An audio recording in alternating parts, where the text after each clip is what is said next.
Hello and welcome back. In this lesson, we will talk about timeline. So, what is a timeline diagram?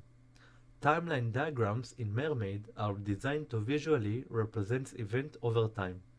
These diagrams can illustrate a sequence of events, milestones, or significant period in a clear and concise manner, making it an easier for viewers to understand chronological relationships and durations. So, let's jump to our first basic example. So, for creating a timeline is very simple. All we need to do is to write timeline, and as you can see, now we have an arrow in our screen because of the timeline. Now let's create the title. The title will be Applications History. And now we have the title.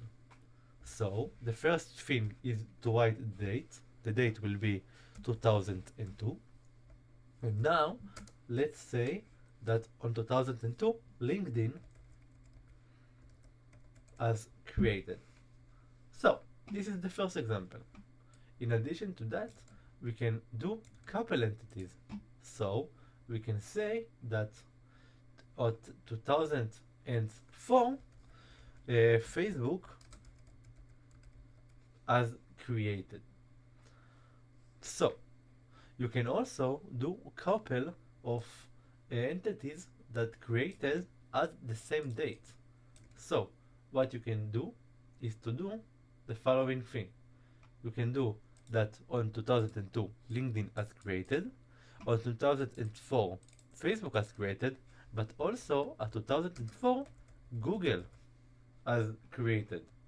So as you can see, on 2004 we have two entities, Facebook and Google.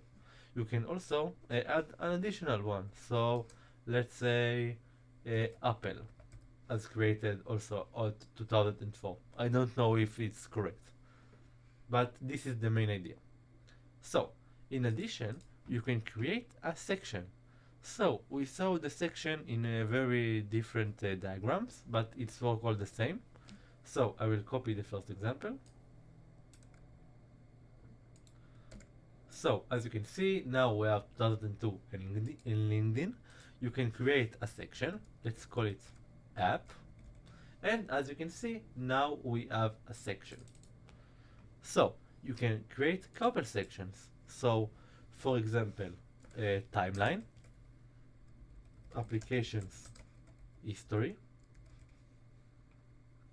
Okay, now let's say for section 1, for section part 1, we have on 2002 we have LinkedIn, and for section 2 part 2 we have on 2004 we have Facebook, on and same on 2004 we have Google, but on 2006 we will have Apple. So as you can see, part 1 is in a unique color. Yes, on 2002 we have LinkedIn, and part 2 with a dark color of black, and they have 2004 and 2006 for part 2. So this is all for this lesson. I hope you like the timeline, and I will see you at the next one. Bye bye.